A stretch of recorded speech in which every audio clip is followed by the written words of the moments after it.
Salut à tous, c'est Pierre, j'espère que vous allez bien. Victoire de l'Espagne qui se qualifie au bout des prolongations. Un match qui va beaucoup faire parler. Il y a pas mal de choses à dire sur ce match, il faut qu'on en parle.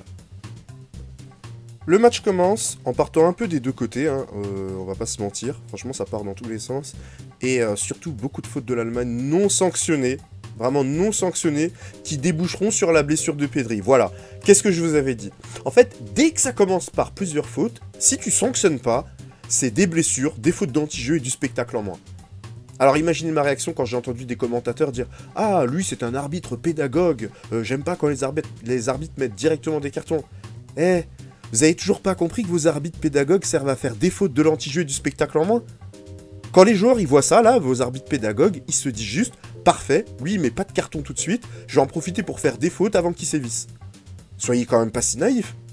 Les joueurs eux-mêmes disent aux arbitres, je cite, d'accord, qu'il faut qu'ils tiennent leur match pour éviter une avalanche de fautes. C'est aux joueurs de se tenir, pas aux arbitres. Si les joueurs jouent sans faire de fautes, sans simuler, sans faire de fautes d'anti-jeu, l'arbitre n'a pas de raison de mettre de carton. Ce qui veut dire que si après 20 minutes, ça joue surtout au ballon, et que d'un coup il y a une faute, il va pas mettre de carton, même si la faute est appuyée, parce que dans l'esprit des joueurs, ils jouent avant tout pour jouer au ballon. C'est comme ça qu'on arbitre bien, pas en étant laxiste, alors que l'une ou les deux équipes multiplient les fautes. Ça n'a aucun sens. Bref, Dani Olmo rentre à la place de Pedri, c'est suivi d'une frappe de Fabian Ruiz au-dessus, mais franchement, il aurait pu faire mieux parce que au moment d'armer, il est déjà en déséquilibre. Donc tu sais que tu vas pas faire une bonne faute, tu vas pas faire un bon tir, pardon. Donc il aurait mieux fait de décaler à gauche pour que son équipe prenne un meilleur tir. Et en plus, il refera la même erreur à la 84e minute. Derrière, l'Allemagne prend le contrôle du jeu, sans pour autant se montrer très dangereux. Hein. Si c'est une belle frappe de Kai Havertz, franchement là, après le contrôle, il s'est un peu précipité. Hein. Ce qu'on peut définitivement acter, c'est que pour moi, ce match est un vrai test pour l'Espagne, qui n'a joué que contre des petites équipes. D'ailleurs, j'en ai parlé dans l'onglet communauté de YouTube. Ils ne misent pas sur la possession. Voilà, ils sont dominés par l'Allemagne, mais ils placent des contres. Rien à voir avec les équipes précédentes qui gardaient pour garder. En fait, c'était des équipes défensives. À la mi-temps, beaucoup de changements. Et ils sont tous justifiés selon moi. Nagelsmann pour changer sa manière de jouer. Et De La Fuente pour éviter à Le Normand de prendre un rouge. Il va être remplacé par Nacho.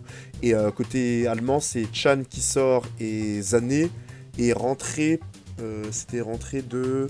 Je sais plus qui rentre. Il y a Wirtz, c'est sûr, et un autre, j'ai oublié. Bon, bref.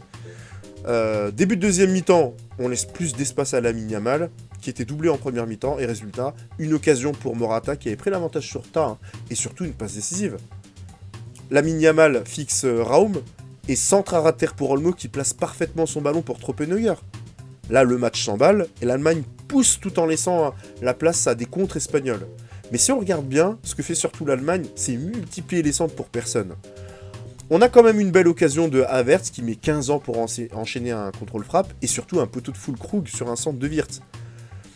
85e, il y a une combinaison qui m'a fait marrer parce que l'Allemagne veut faire une combinaison, mais l'arbitre a sifflé et c'était pas prévu dans leur combinaison. Parce que Kroos fait feinte le centre et au moment du deuxième centre, on voit un joueur qui apparaît au deuxième poteau et Kroos qui lui fait la passe. C'était bien joué, hein. Franchement, c'était bien joué parce que personne ne faisait attention à lui à cause du faux départ.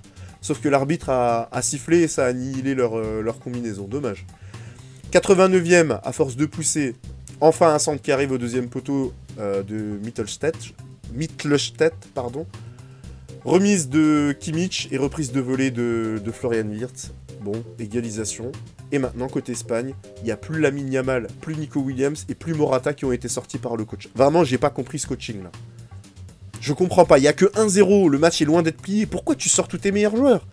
Fais-les jouer, moi j'en entends qui se plaignent, ouais, Guardiola il fait jouer ses joueurs jusqu'à la fin. Fais-les jouer jusqu'à la fin, c'est tes meilleurs joueurs.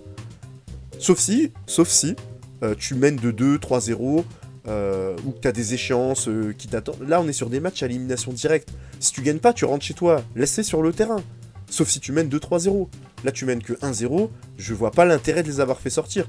Parce que les joueurs qui les auront remplaçants sont des bons joueurs. Attention, Oyarzabal, c'est un bon joueur.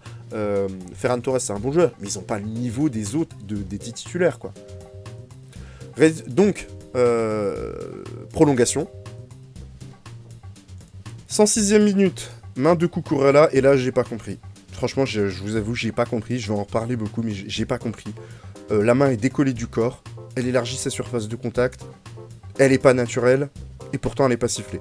Voilà, on a vu des pénaltys sifflés pour moins que ça, et là, circuler, y a rien à voir. Franchement, j'ai pas compris.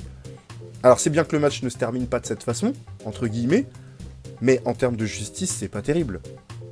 Alors, j'en parle pas pour ne pas allonger la durée de ce débrief, mais Rodri est encore phénoménal dans ce match. Globalement, dans cette prolongation, il y a peu d'occasions franches, si ce n'est cette tête de Füllkrug sur un centre de Kimmich bien arrêté par Unai Simons. Ça sent les tirs au but, et certains vont regretter leurs occasions, comme Havertz et son lob, là, après le dégagement raté de Simon dans le temps additionnel.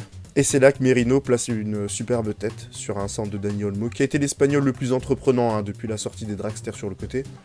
2-1 à la 119e minute. Franchement, ce penalty non sifflé, il va faire parler.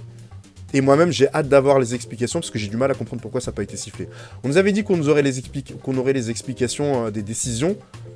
Ici, que dalle. Ensuite, on a encore une faute d'anti-jeu de Carvajal qui prend rouge, et ça aura ses conséquences pour la demi-finale. Et le match se termine. Kroos est à la retraite, l'Espagne est en demi-finale. Alors que retenir de ce match? Je suis franchement mitigé sur l'arbitrage parce que y a des deuxièmes cartons rouges à sortir des deux côtés. Voilà, Kroos il doit prendre rouge, Kimmich doit prendre rouge, et la liste elle est longue. Et surtout le penalty non sifflé. J'espère qu'il est justifié, hein, parce que la main, je vous le dis, elle est décollée, élargit sa surface d'intervention, elle n'est pas naturelle. Du coup, je ne comprends pas. Ensuite, ce premier test de l'équipe d'Espagne contre une vraie équipe, que montre-t-il? Alors, confirmation de leurs problèmes défensifs derrière Cucurella et dans l'axe. Il y aura des possibilités soit pour le Portugal ou pour la France. Et aussi, confirmation que offensivement ils sont très forts. Voilà, peu importe qui ils ont en face d'eux. Eh les gars, honnêtement, Nico Williams, peut-être qu'il y a des gens qui le découvrent sur cet Euro. Les gars, moi je regarde la Liga régulièrement. Nico Williams, à Bilbao, il joue pas comme ça. Il provoque, il fait il n'est pas aussi bon. Il n'a pas un répertoire aussi large. Là, il fait des dribbles, des crochets, des passements de jambes. Il fait pas tout ça à Bilbao. Enfin, je sais pas, tous ceux qui regardent la Liga pourront probablement le confirmer. C'est pas le Nico Williams qui, je sais pas, il a franchi un cam, j'en sais rien du tout. Mais honnêtement, ce qui est sûr et certain, c'est que vraiment, il est beaucoup plus fort que ce qu'on a l'habitude de voir en Liga. Espérons aussi que pour Pedri, ce soit pas grave. Vraiment. Parce qu'il est sorti sur blessure, ça avait l'air pas terrible. Vraiment, cette faute, je repars encore de l'arbitrage. Encore une fois, cette faute, il n'y a même pas de carton, rien du tout. Concernant l'Allemagne, aucun regret à avoir, franchement, aucun regret à avoir. Ils auraient tout aussi bien pu passer. Ils ont bien joué, bien réagi, et sur une erreur de lecteur de trajectoire, peut-être aussi de placement, de Rudiger, ils ont perdu. Cette Allemagne a de l'avenir, à voir comment ils poursuivront sans Toni Kroos qui achève sa carrière sur ce match. Merci d'avoir suivi ce débrief, on va maintenant passer au débrief des Bleus, à tout de suite. Giovanni sent qu'il va être la victime de Zagallo. Selon lui et ses partisans dans le groupe, Leonardo va jouer parce qu'il est le chouchou du coach. Il jouait les VRP à l'entraînement et traduisait l'anglais, le français et même le japonais à Zagallo.